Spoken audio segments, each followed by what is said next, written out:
5 things you must remember when life feels heavy. Buddhist teachings.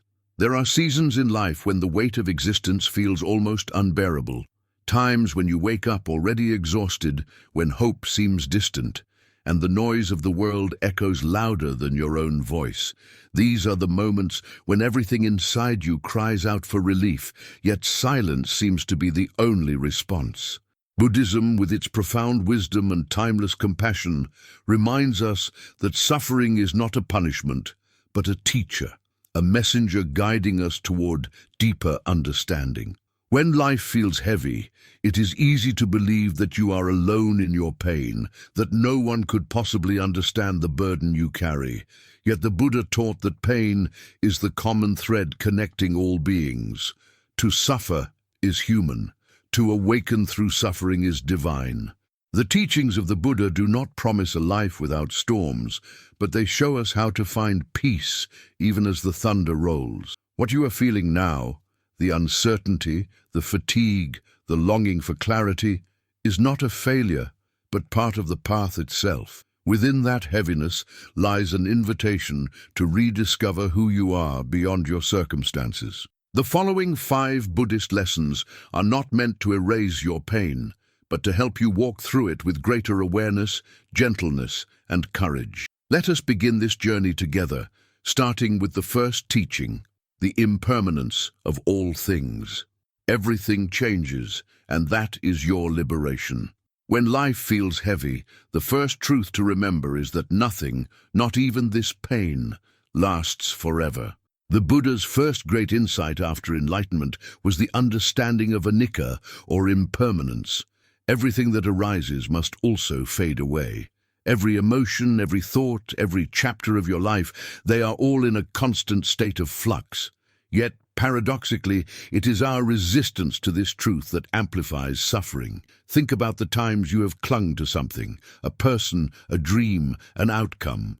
You feared its loss, and so you tightened your grip, believing that holding on would protect you from pain. But attachment is the seed of suffering. The more tightly we hold, the more it hurts when life inevitably asks us to let go.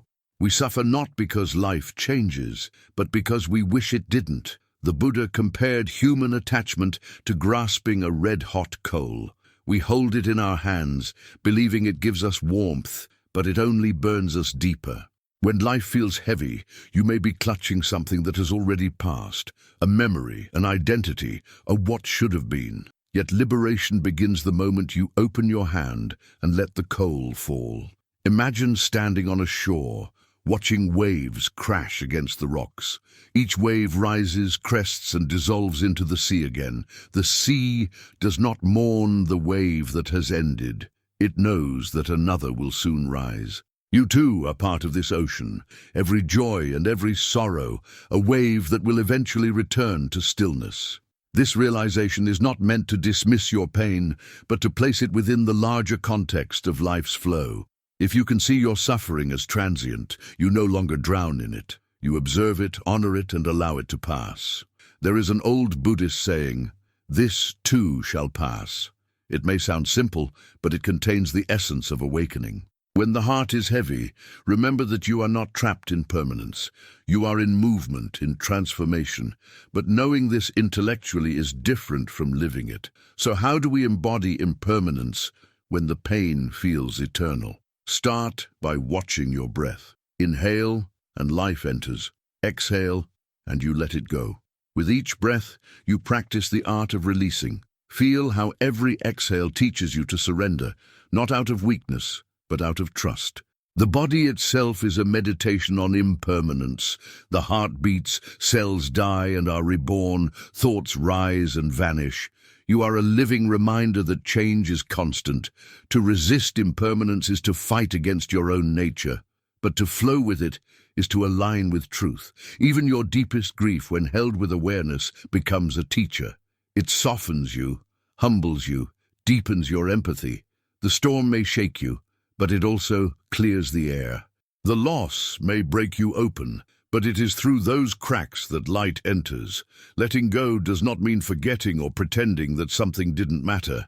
It means allowing it to live in your heart without enslaving your spirit. It means seeing beauty even in ending, trusting that what departs always makes space for what is meant to arrive. The Buddha once said, "Everything that has a beginning has an ending. Make your peace with that, and all will be well."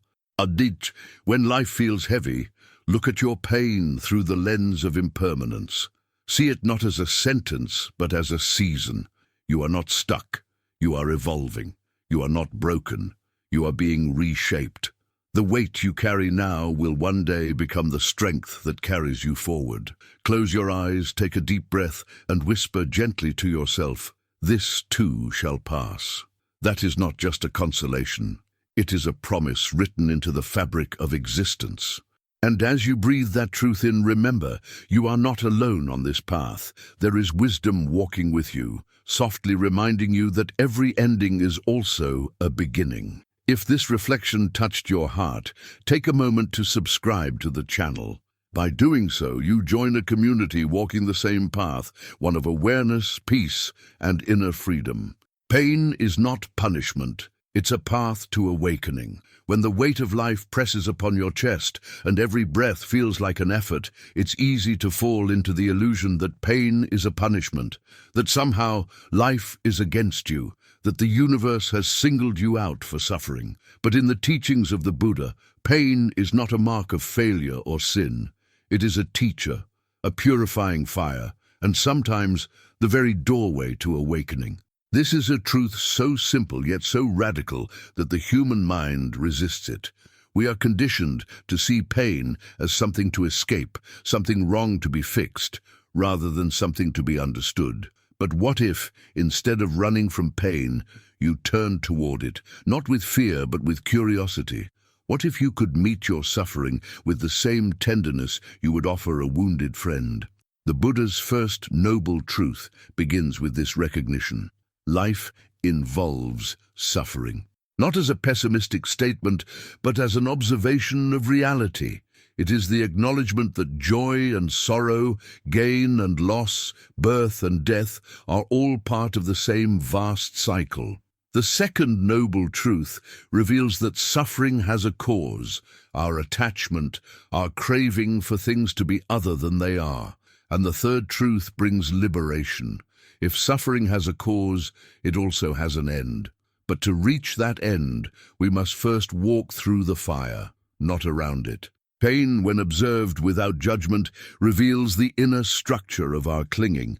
Every ache of the heart points to something we refuse to accept, something we insist must be different. Perhaps we wanted love to stay forever, and it didn't. Perhaps we wanted recognition, and were ignored. Perhaps we wanted certainty, but life gave us chaos instead. The pain we feel is not merely the loss itself, but the collision between reality and our expectations. To understand pain as a teacher, you must allow it to speak. The next time you feel hurt, instead of drowning in the story of why this happened, why me, why now, pause and feel where it lives in your body. Perhaps it's a tightness in your chest, a heaviness in your stomach, a restlessness in your mind. Breathe into it. Don't try to push it away or fix it. Simply observe. You may begin to sense that pain is not your enemy. It is energy, movement, a signal from the deeper layers of your being calling for attention. In Buddhist meditation, there is a practice called turning toward the difficult. When we feel emotional or physical pain, the instinct is to resist, to tighten, to contract. But what happens if instead we open to it? We soften our breath, invite awareness to rest gently on the discomfort, and allow it to unfold. What often follows is not more pain, but a strange kind of peace, the peace of surrender. It's the realization that pain loses its power when we stop fighting it. The Buddha used the metaphor of the two arrows to describe this. The first arrow is the unavoidable pain of life, illness, loss, disappointment, aging. The second arrow is the one we shoot ourselves, the mental suffering created by resistance, blame, and self-pity. We cannot avoid the first arrow, but we can choose not to shoot the second. We can choose awareness instead of reactivity, compassion instead of self-condemnation. When you begin to see pain as a teacher, you stop asking, "Why is this happening to me?" and start asking, "What is this trying to show me?" That subtle shift transforms everything. Instead of seeing pain as an obstacle, you begin to see it as part of your spiritual evolution, an invitation to grow beyond your old boundaries. Pain becomes sacred when it is met with mindfulness. Imagine a lotus flower growing in the mud. The lotus doesn't curse the darkness or the dirt around it. It uses the mud as nourishment, transforming it into beauty. In the same way, your pain can become the fertile ground from which wisdom blooms. Without the mud, there would be no lotus. Without suffering, there would be no compassion. When you suffer deeply, you begin to understand the suffering of others. You recognize the silent battles people carry behind their smiles. Your pain makes you more human, more tender, more awake. This is why in Buddhism, suffering is not to be avoided, but embraced with awareness. It is through the confrontation with pain that the ego begins to dissolve, and something vast, something unshakable, is born within you. Consider the Buddha himself. Before enlightenment, he was a prince, surrounded by comfort and luxury. He had everything the world could offer, yet he was restless.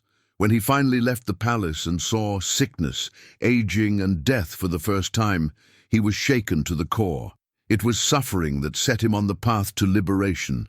Pain was not his punishment, it was his teacher, and so it is for you. Every hardship, every heartbreak, every silent night of tears, these are not meaningless torments. They are your personal call to awakening. The problem is not that you suffer, but that you identify so completely with the suffering that you forget who you truly are beneath it. Pain can feel like it's swallowing you, but awareness is always larger than the pain. It is the sky that holds the storm. You may ask, how can I possibly see pain as sacred when it feels unbearable? The answer is not in rejecting your emotion, but in bringing awareness to it. When you sit in stillness and observe your pain, you are no longer lost in it. You are witnessing it. The witness is untouched. This witnessing is the beginning of freedom. Buddhist teacher Thich Nhat Hanh once said, "No mud, no lotus. To run away from your suffering is to run away from your growth, but to stay with it, breathe through it, and listen, that is, to step closer to awakening." Pain shows you the places in your life where love needs to enter. It reveals your attachments, your illusions, your unmet needs, and as you bring light to those shadows, transformation begins. In many ways, pain is the hand of the universe reshaping you. It breaks apart the illusions that keep you small. It forces you to release control, to surrender, to trust in something greater than your understanding. Sometimes it strips everything away until only your essence remains, raw, trembling, yet infinitely alive. That is the paradox. What feels like destruction is often the beginning of renewal. A seed must crack open before it can grow. The shell must break before life emerges.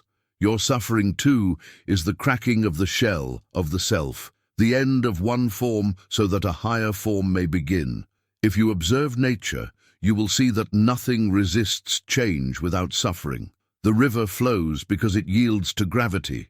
The tree bends in the storm so it does not break. The sun sets so that morning can come again. In the same way, your pain is the movement of life trying to flow through you. When you stop resisting, that flow becomes grace. Every human being at some point stands in the dark night of the soul, that silent, aching place where everything familiar falls away. You feel stripped of certainty, abandoned even by hope. But what if this darkness is not the absence of light, but the womb of it? What if you are not lost, but being remade? The Buddha described awakening as the end of illusion, and sometimes illusion can only die through pain. When you lose what you thought you could not live without, when the heart shatters and there seems to be nothing left, that is when you finally begin to touch the unshakable. The you that can be hurt, disappointed, betrayed. That is not the true self. The true self is the awareness that witnesses it all, the stillness beneath the chaos. Pain reveals this truth by showing you that what you are cannot be broken. One of the greatest illusions is believing that peace means the absence of pain. In truth, peace means finding stillness within pain. It means standing in the fire without being consumed. When you stop seeing your suffering as an enemy, the flames become your teachers. There is a quiet dignity in suffering that is faced consciously. It humbles the ego, teaches patience, and opens the heart. You begin to understand that every being you meet is fighting some unseen battle, that no one escapes pain, and yet everyone is capable of healing. Compassion is born not from perfection, but from wounds that have been understood. When you hold your pain gently without judgment, something miraculous happens. It begins to dissolve, not because you forced it to, but because love always heals what it touches. Awareness itself is a form of love. It says, I see you, I accept you, I will not abandon you. That is what the wounded parts of you have been longing to hear all along. So the next time you find yourself overwhelmed, take a deep breath and whisper, this pain is not my punishment, it is my awakening. Feel those words in your body. Let them soften the edges of your fear. Life is not trying to destroy you, it is trying to open you. The storms that shake you are not meant to drown you. They are meant to wash away what you no longer need. The weight you carry is not meant to break you.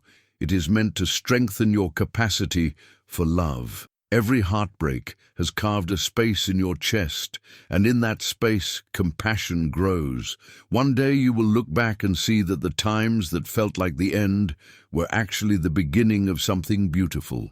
You will see that the pain you cursed was the very force that pushed you toward your awakening. You will understand that everything, even your suffering, was working for your freedom. And when that day comes, you will no longer fear pain. You will meet it like an old friend, familiar, humbling, honest, knowing that it has walked beside you not to hurt you but to guide you home. Until that day, breathe deeply, trust the process, and keep walking. You are not broken. You are breaking open. You are not being punished, you are being purified. The fire you are walking through now is shaping you into the light you were always meant to be. Remember, there is nothing wrong with you for feeling pain. You are a human being walking the ancient path of awakening, and the same light that guided the Buddha through his suffering lives within you too. Be gentle with yourself, for even in the heaviest moments, you are growing wings. If this message brought you peace or reflection, take a moment to subscribe to the channel. By subscribing, you walk alongside others on this path of awareness, learning, healing, and awakening together. Acceptance is the key to inner peace. There comes a point in every human life when resistance exhausts the spirit. You fight against what is, you argue with reality, and you demand that the universe conform to your expectations. Until eventually, you realize that the battle cannot be won. Life moves with its own rhythm, indifferent to your preferences. The river does not stop flowing simply because you wish it would turn another way. The seasons do not pause for your comfort. Acceptance, then, is not weakness. It is not surrender in defeat. It is the highest form of wisdom, the moment when you stop trying to control the uncontrollable and begin to move in harmony with life as it truly is. The Buddha taught that acceptance, upekkha, is one of the 4 immeasurable states of the awakened heart, alongside love, compassion, and joy. It is the calm center within the storm of existence. To understand acceptance is to understand peace. Most of our suffering does not come from what happens to us, but from our refusal to accept that it has happened. We replay events in our minds, analyze, judge, and resist, creating endless waves of mental anguish long after the moment has passed. The mind becomes a battlefield full of shoulds and if-onlys. We become prisoners of our own expectations, unable to rest in what is. But peace begins the moment we stop fighting reality. Acceptance does not mean resignation or passivity. It does not mean approving of injustice, remaining in harmful situations, or giving up on growth. It simply means seeing clearly, recognizing the truth of the present moment without distortion. It is the ability to say, "This is how things are right now," without layering that truth with resistance, blame, or denial. When you see life as it is, rather than as you wish it to be, your heart relaxes, the tension within you dissolves, and the stillness that has always been there beneath the surface rises to meet you. Think of the sky on a stormy day. Clouds move across it, thunder roars, and rain falls heavily, yet the sky itself remains untouched. The storm does not destroy the sky, it only passes through. Acceptance is the recognition that you are the sky, not the storm. Your thoughts, emotions, and experiences are the weather of the mind, ever-changing, unpredictable, temporary. When you cling to the storm, you suffer. When you remember that you are the vast awareness behind it, peace naturally returns. So much of human life is spent trying to rearrange the outer world in hopes of finding inner peace. We chase perfection, the perfect job, relationship, health, body, or outcome, believing that when everything finally aligns, we will rest. But the outer world is unstable by nature. It shifts and transforms moment by moment. No matter how carefully you plan, life will still surprise you. Acceptance is the recognition that control is an illusion. It is not your job to direct the universe. It is your task to align with it. When you stop trying to force life to be other than it is, something extraordinary happens. Energy that was once wasted in resistance becomes available for presence. You begin to live, truly live, instead of endlessly reacting. You start to see beauty even in imperfection, meaning even in loss, and gratitude even in difficulty. The moment you say yes to what is, you enter a different dimension of being. One where peace is no longer dependent on circumstance. This is the essence of the Buddha's teaching on equanimity. He said, "The wise person accepts pleasure and pain, gain and loss, praise and blame, fame and disrepute, with the same calm heart." That is not indifference, it is freedom. To remain balanced in a world that constantly pulls you toward extremes is to have discovered true serenity. The path toward acceptance begins with awareness. When you feel resistance, that inner tightening, that voice that says, "This shouldn't be happening," pause. Notice the tension in your body, the thoughts running through your mind. Feel the impulse to fight, to change, to escape. Then breathe deeply. Ask yourself, what if I stopped resisting for just one moment? What if I allowed this moment to be exactly as it is? You may be surprised by the peace that follows. Often suffering diminishes not because the situation changes, but because your relationship to it does. Acceptance is like dropping a heavy backpack you didn't realize you were carrying. The burden is not the situation itself. It's your refusal to accept it. Once you release that, lightness returns. It's important to understand that acceptance is a practice, not a one-time realization. The human mind will continue to resist, judge, and compare. Acceptance requires patience and repetition. Each time life brings a challenge, an illness, a heartbreak, an unexpected turn, you have an opportunity to practice letting go of your expectations and embracing what is. The more you practice, the stronger your inner stillness becomes. There will be times when acceptance feels impossible, when the pain is too raw, the loss too great. In those moments, begin where you are. If you cannot accept the situation, accept your inability to accept it. Say to yourself, "Right now I can't make peace with this," and that's okay. Even that small act of honesty is a form of acceptance. It breaks the chain of resistance and opens a doorway for compassion. In Buddhist meditation, practitioners often use the breath as an anchor to cultivate acceptance. When the mind wanders or resists, they return to the breath, not forcing it, not controlling it, simply observing it as it flows naturally in and out. Each breath becomes a reminder of how life unfolds perfectly on its own when we stop interfering. You do not need to control your breath. It breathes itself. You do not need to control the universe. It moves with its own intelligence. There is a story from the Zen tradition about a monk who sought enlightenment. He asked his master, "How can I find peace?"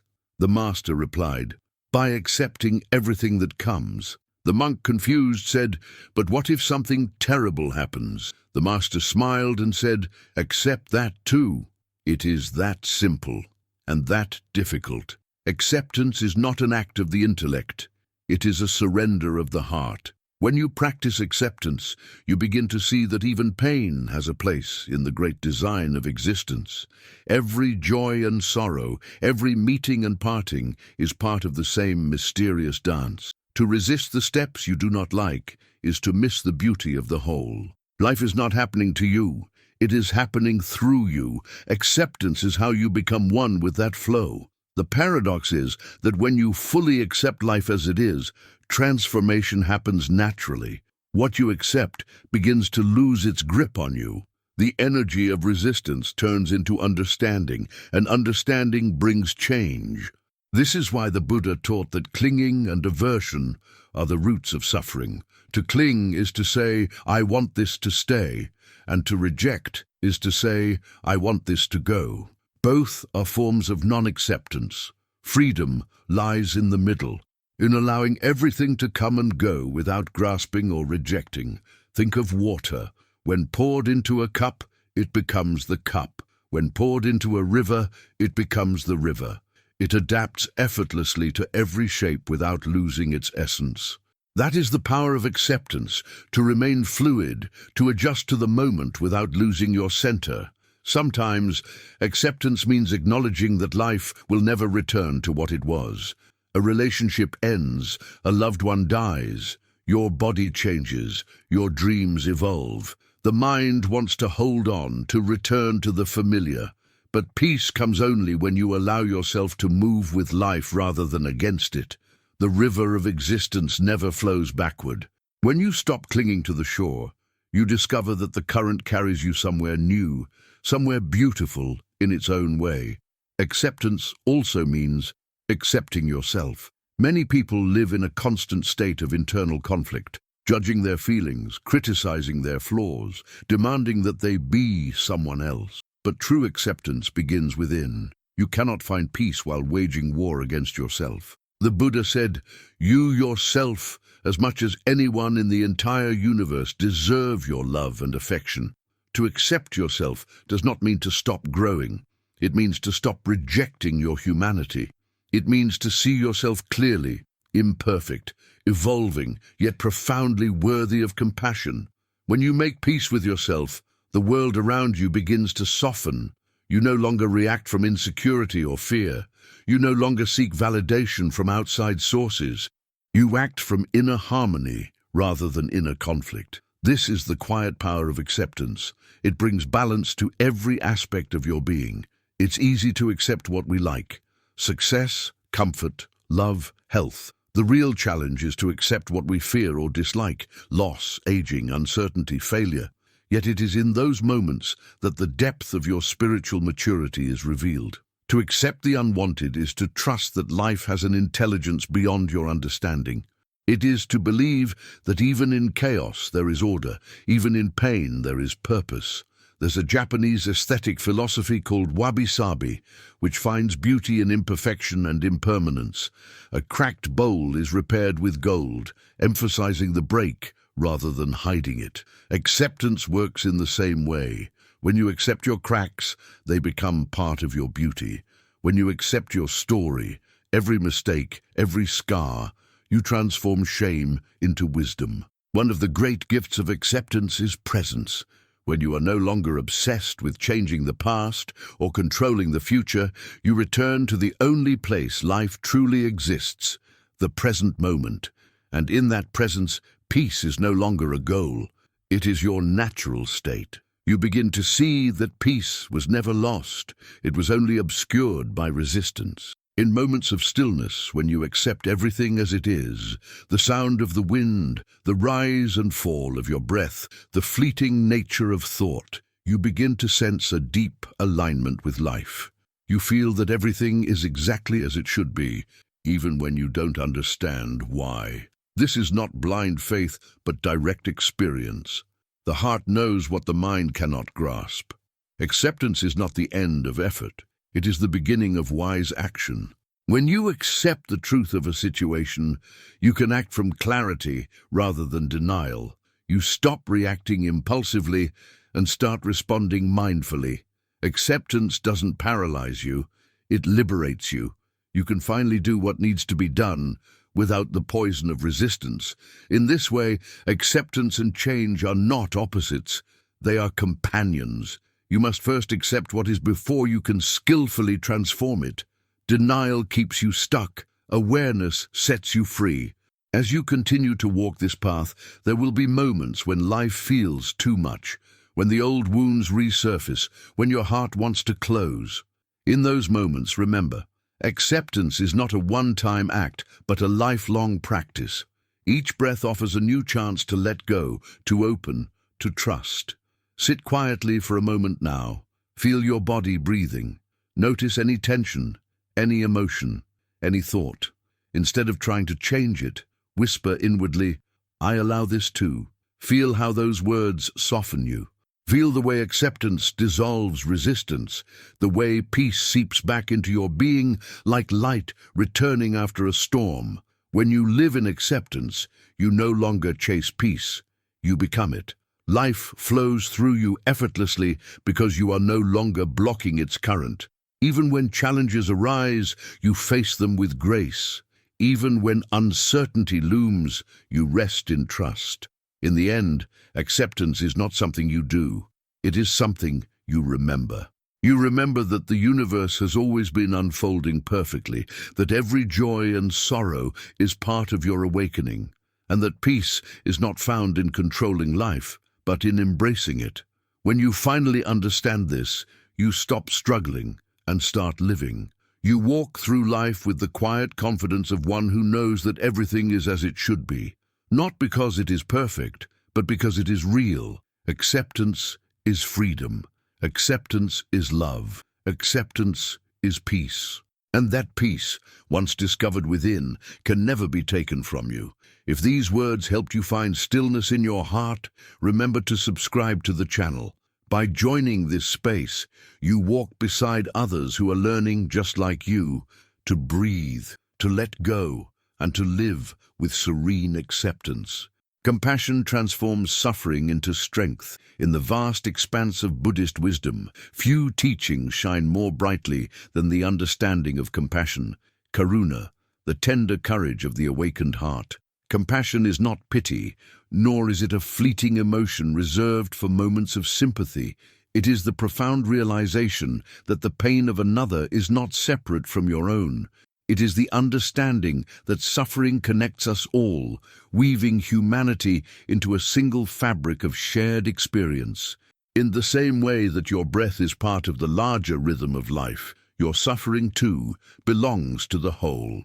To awaken compassion is to awaken your truest nature, for within the core of every human heart lies the capacity to transform pain into light, to turn wounds into wisdom, and to use sorrow as a bridge toward love. Many people misunderstand compassion as softness, as if to be compassionate is to be fragile or naive. But the truth is the opposite. Compassion requires immense strength. It asks you to keep your heart open in a world that often encourages you to close it. It demands the bravery to feel deeply, not only your own suffering but the suffering of others, without being crushed by it. In the face of cruelty or indifference, compassion remains steadfast, refusing to become bitter. It is the quiet power of the Bodhisattva, the one who vows to stay in the world until all beings are free from suffering. Compassion is the flame that does not burn out, even in the darkest nights of the soul. When life feels heavy, compassion becomes your anchor. It begins with yourself. Before you can offer kindness to others, you must first offer it to the person within. the one who struggles, fails, and feels lost. So often, people speak to themselves with words they would never say to another. They judge their pain, condemn their weakness, and deny their need for tenderness. But the Buddha taught that self-compassion is not selfishness. It is the foundation of all virtue. You cannot pour from an empty cup. To cultivate compassion toward yourself is to refill that cup, to recognize that you are human, imperfect, changing, and deserving of patience. When you sit in meditation and turn your attention inward, you may meet parts of yourself that you have long ignored. The frightened child, the angry adult, the tired soul who has been pretending to be strong for too long. Compassion is the willingness to sit beside that self and say, you don't have to pretend anymore. You are enough just as you are. That simple act of acceptance softens the hard edges of your being. It begins to heal what years of judgment have wounded. In Buddhist practice, there is a meditation called metta bhavana, the cultivation of loving kindness. It begins with yourself. May I be safe. May I be peaceful. May I be free from suffering. You repeat these words gently, not as a demand, but as a blessing. Then you extend them outward. May all beings be safe. May all beings be peaceful. May all beings be free from suffering. With each repetition, the circle of compassion expands, from yourself to your loved ones, to strangers, to those who have hurt you, and eventually to all beings everywhere. This is not a poetic ideal. It is a real, transformative practice. It rewires the mind, replacing bitterness with understanding, replacing fear with empathy. Compassion is the natural response of an awakened heart. When you truly see suffering, not from afar but with presence, compassion arises spontaneously. Imagine seeing a child fall and scrape their knee. You do not need to think or analyze. Your instinct is to help. That impulse comes from the same source that moves the stars and gives birth to life, the deep intelligence of the heart. Compassion is not learned, it is remembered. It awakens when we stop protecting ourselves from feeling. The Buddha once said, "If your compassion does not include yourself, it is incomplete." To practice compassion is to dissolve the boundaries between self and other. You begin to realize that the suffering you see in another is not foreign to you. Their fear, their loneliness, their longing, you know it intimately because you have felt it too. And in that recognition, something shifts. The walls of separation crumble and love flows naturally. You no longer see us and them. There is only we. This understanding is not sentimental. It is deeply practical. When compassion enters your life, your relationships transform. You stop expecting perfection from others because you no longer demand it from yourself. You listen more and judge less. You learn to forgive, not because the hurt was small, but because you no longer wish to carry the poison of resentment. You start to see that everyone is doing the best they can with the level of awareness they have at this moment. That awareness does not excuse harm, but it explains it, and in understanding, peace is born. When you walk the path of compassion, suffering does not disappear, but its meaning changes. You begin to see that every pain you have ever endured has prepared you to understand the pain of another. Your heartbreak becomes a bridge, your grief becomes empathy, your loneliness becomes connection.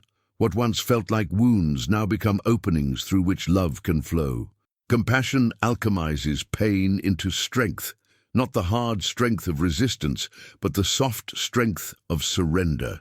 It is said in the Buddhist scriptures that when the Buddha reached enlightenment, his first impulse was to share what he had realized with others. Even after transcending suffering, his heart turned outward. That is compassion, the desire not only to be free, but to help others be free too.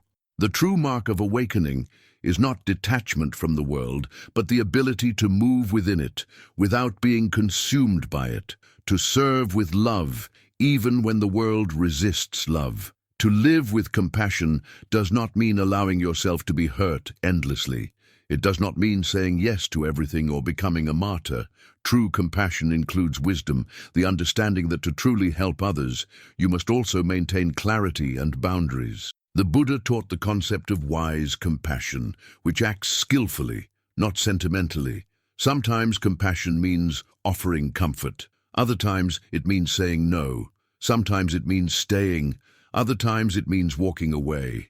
The essence of compassion is not in the action, but in the intention behind it, the wish for the well-being and awakening of all beings, including yourself. When you practice compassion consistently, the world begins to change around you, not because circumstances immediately shift, but because your perception does. You begin to notice the silent kindness of life, a friend who checks in, a stranger who smiles, the way sunlight warms your face.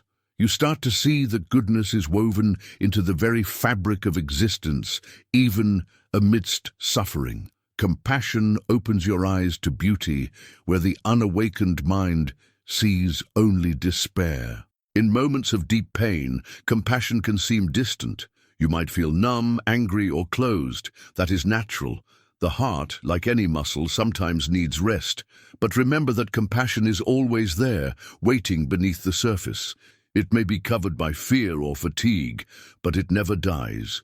Like the sun behind the clouds, it shines constantly, waiting for you to remember it. When you feel far from compassion, begin again with yourself. Place your hand over your heart and breathe softly. Whisper to yourself, "May I be gentle with this pain." Let that be enough. The smallest act of kindness toward yourself is a spark of compassion, and that spark has the power to light the whole world. Compassion is not a feeling that comes and goes. It is a way of being. It is a daily practice, a commitment to meet life with an open heart. It is choosing again and again not to harden. It is remembering that every person you meet is fighting an unseen battle. The angry driver, the rude co-worker, the friend who withdrew. Each one is carrying pain you may never see. To respond with compassion does not mean condoning their behavior, but it means refusing to add more suffering to the world. It means choosing love where hatred would be easier. This choice is not always simple. The world can be cruel, and sometimes compassion feels like an act of rebellion. But every act of compassion, no matter how small, sends ripples across the ocean of existence. A kind word can save a life. A single moment of understanding can end a cycle of pain. Compassion is the invisible thread that holds humanity together. The Dhammapada, one of the oldest collections of the Buddha's sayings, teaches, "Hatred is never appeased by hatred in this world. By love alone is hatred appeased. This is an eternal law." Compassion is that love. It is the only force strong enough to break the chains of suffering. When you respond to cruelty with compassion, you refuse to let darkness dictate who you are. You become a mirror of light in a world that has forgotten its reflection. In your personal journey, compassion can turn your greatest suffering into your greatest strength. Think of a time when you were deeply hurt. The pain seemed unbearable, the wound too deep. Yet, over time, as you healed, you found yourself more understanding, more patient, more kind. You could recognize that same pain in others and offer them comfort that only one who has suffered can give. That is the alchemy of compassion, transforming pain into wisdom and love. In Buddhist art, the Bodhisattva Avalokiteshvara is depicted with 1,000 arms and 1,000 eyes, each hand ready to help, each eye ready to see suffering wherever it exists. This is not a literal image, but a symbol of what compassion does. It expands your awareness and your capacity to love beyond measure. When you awaken compassion within yourself, you too become like Avalokiteshvara, able to see clearly, to act wisely, and to touch the world with healing. To live compassionately is to walk through life with both courage and tenderness. Courage to face suffering without turning away, tenderness to hold that suffering with love. The two must coexist. Courage without tenderness becomes hardness. Tenderness without courage becomes fragility. Compassion unites them. It is love in action, love that endures, love that sees clearly. The Buddha once said that if you light a lamp for someone else, it also brightens your path. Compassion works the same way. When you help another heal, you heal yourself. When you ease another's pain, your own heart softens. Compassion is not a sacrifice, but a circulation of love, giving and receiving, flowing endlessly like a river that nourishes everything it touches. As you walk through life, remember that compassion is not limited to grand gestures. It is found in the simplest acts. Listening without judgment, forgiving without condition, speaking kindly when you could remain silent, smiling when someone needs it most. Every act of compassion, no matter how small, contributes to the healing of the world. There will be moments when you feel drained, when the suffering of the world seems too vast to bear. In those moments, return to your breath. Feel the rise and fall of life within you. Remember that compassion is not about saving the world alone. It is about showing up for this one moment with presence and love. When you do that, you are already transforming the world, even if you cannot see it. Compassion is the bridge between your suffering and your strength. It is the reason the lotus blooms from the mud. The more you open your heart, the more you realize that your wounds were never meant to destroy you. They were meant to open you. Every experience of pain has prepared you to love more fully, to understand more deeply, to live more consciously. When you act with compassion, life begins to mirror that love back to you. You meet people who reflect your kindness. You find peace in unexpected places.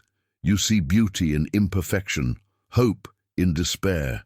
Compassion becomes both your path and your destination. So when life feels heavy, remember this: the heart that suffers is also the heart that loves. And love, when awakened through compassion, is the greatest strength of all. It cannot be taken, it cannot be broken, and it cannot be diminished. It is the purest reflection of your true nature, vast, luminous, and boundless as the sky. Take this moment to breathe and feel your heart. Within its quiet rhythm lies the source of all compassion. Not something you must find, but something you must remember. The world needs it. You need it. Let it flow through you freely, for it is the essence of who you are. If this teaching touched you, if it reminded you of your own strength and gentleness, subscribe to the channel. By subscribing, you become part of a global circle of awareness. Souls walking together in compassion, learning to turn pain into love and suffering into light. Letting go is the highest form of freedom. There is a moment on every spiritual path when the seeker realizes that all the striving, all the clinging, all the desperate attempts to hold life together have led only to exhaustion. You have carried the weight of your expectations, your attachments, your memories, and your fears for so long that your spirit has grown weary. It is in that moment of fatigue that the truth of letting go begins to whisper to your heart. Letting go is not the act of giving up. It is the act of finally trusting life. It is not the cold detachment of someone who no longer cares, but the warm surrender of one who has finally understood that peace cannot coexist with control. The Buddha taught that attachment is the root of all suffering, and to release that attachment is to awaken to the natural freedom that was always within you. Freedom is not something you achieve by force. It is what remains when you stop grasping. The path to letting go begins with awareness. Awareness of how tightly you cling to what you believe defines you. We cling to people because we fear loneliness. We cling to ideas because we fear uncertainty. We cling to the past because we fear the void that lies beyond it. And yet, every form of clinging is a subtle resistance to the flow of life. Imagine trying to grasp water in your hands. The tighter you hold, the faster it slips through your fingers. But when you relax your grip, the water rests gently in your palms. The same is true of existence. Life cannot be held, it can only be experienced. The more you try to hold on, the more pain you invite. The more you trust and release, the more grace finds you. The art of letting go is one of the most challenging lessons in Buddhism because it asks you to relinquish what the ego believes it needs for survival.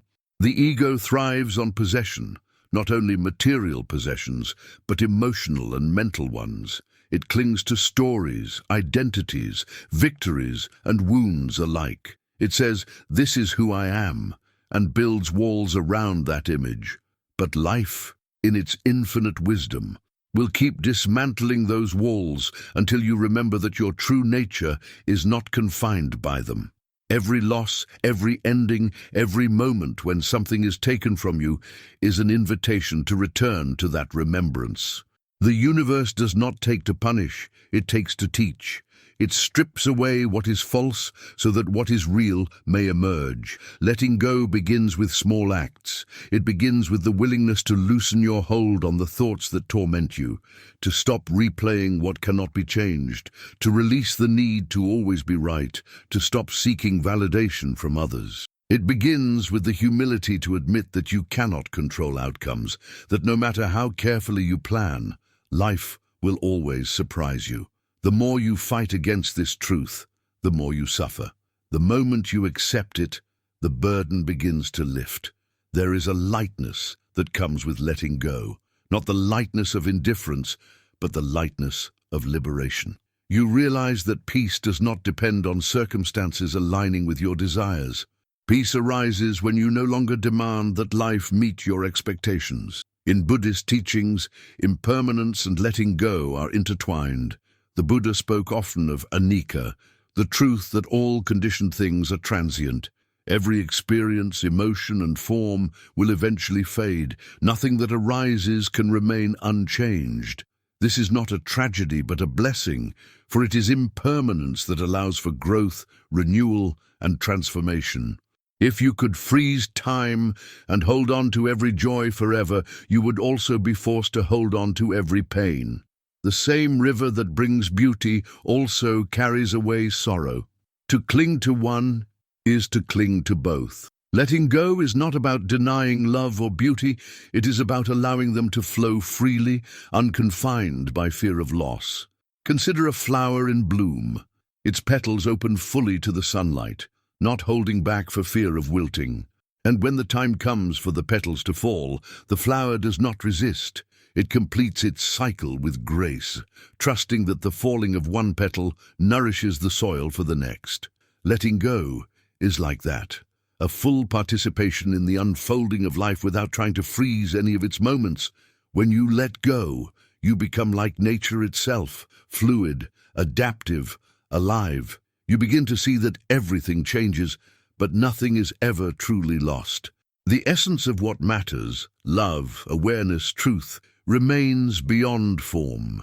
Many people fear that letting go means losing control, losing identity, or losing love. But in truth, the opposite is what happens. When you let go, you do not lose what is real. You lose only the illusion that you could own or control it. True love, for example, is not possession, but freedom. To love deeply is to wish for the happiness of another, even if that happiness does not include you. When you let go of attachment, love expands beyond the boundaries of desire. It becomes unconditional. Similarly, when you let go of control, you begin to see the intelligence that governs life, an intelligence far greater than the limited plans of the mind. You realize that you were never the master of life's flow, only its participant. The river does not need your permission to reach the ocean. Letting go is not a single moment, but a continuous practice. It must be renewed again and again, sometimes every day, sometimes every breath. You may let go of one attachment only to find another taking its place. This is the nature of the mind, to grasp, to seek security in what is fleeting. But each time you practice release, you grow stronger in awareness. You begin to notice the subtle ways the mind tries to cling to success, to identity, to being seen, to being understood.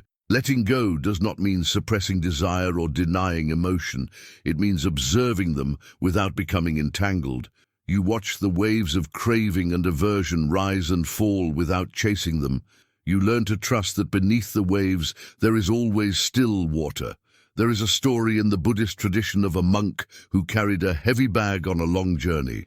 When he finally arrived at his destination, another monk asked him, "Why do you still carry that burden when the journey is over?" The first monk laughed and set the bag down. "Ah," he said, "I forgot I was still holding it." How many burdens do you carry without realizing it? How many memories, regrets, and fears do you hold close long after their time has passed? Letting go is as simple and as difficult as remembering to set the bag down. The practice of letting go extends beyond personal emotion. It also touches how you relate to the world. It means releasing the need to control others, the need to change them or to make them understand you. Everyone walks their own path according to their own level of awareness.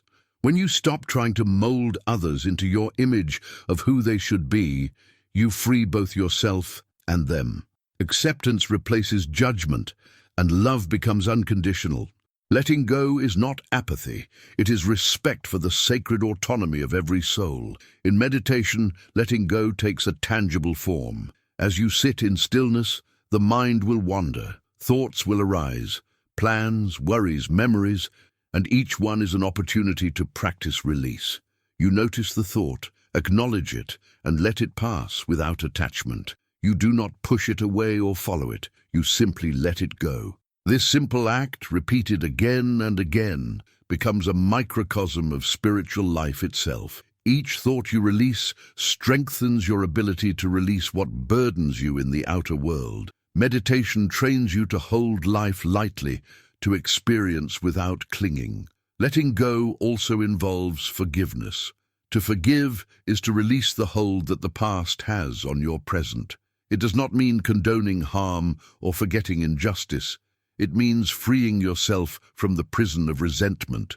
When you hold anger, it poisons your own heart far more than it punishes the one who hurt you. The Buddha said, "Holding on to anger is like grasping a hot coal with the intent of throwing it at someone else. You are the one who gets burned."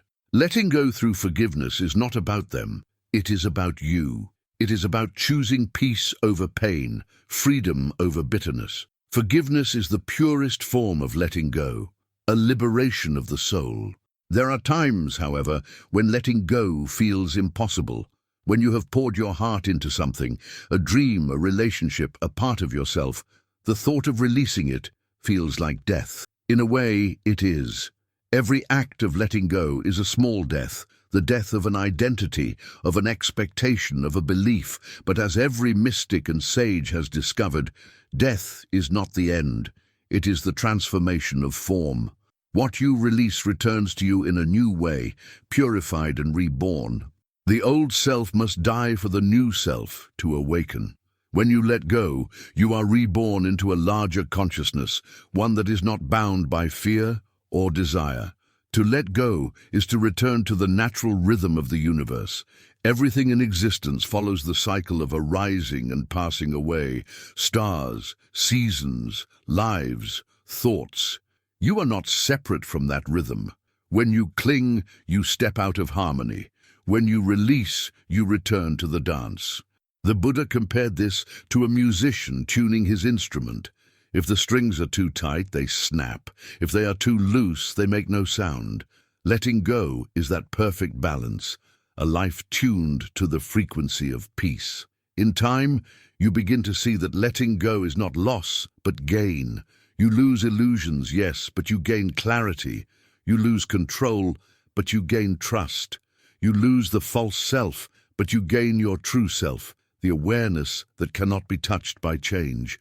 You realize that everything you tried to hold was never truly yours. It was only passing through you. Like the wind moving through the trees, experiences flow through your life, shaping you and then moving on. When you stop trying to possess the wind, you can finally feel its beauty. Letting go also reveals the essence of love. When you release attachment, what remains is pure love. Love that does not demand, does not cling, does not seek to possess. It is love that gives freely and asks for nothing in return. That kind of love is fearless because it is rooted in wholeness, not in lack. The Buddha's love for all beings was not based on need, but on understanding. Understanding that all beings are expressions of the same consciousness, all travelers in the same vast journey. When you let go, your heart opens to this universal compassion. You stop loving because you want. You love because you are. As your practice deepens, you begin to let go even of spiritual pride, the subtle attachment to being awake, good, or enlightened. You realize that even these are labels the ego can cling to.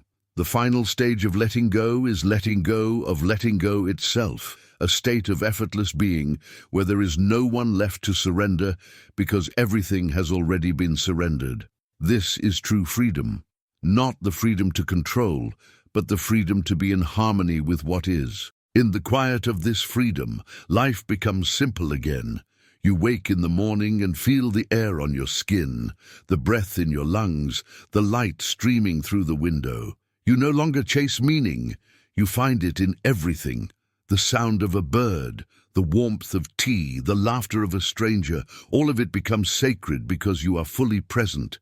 Letting go has brought you home to this moment where life always was. You begin to understand what the Buddha meant when he said, "When you realize how perfect everything is, you will tilt your head back and laugh at the sky." Perfection does not mean absence of pain. It means the presence of acceptance. Everything, even loss, belongs. Letting go does not mean you will never care again.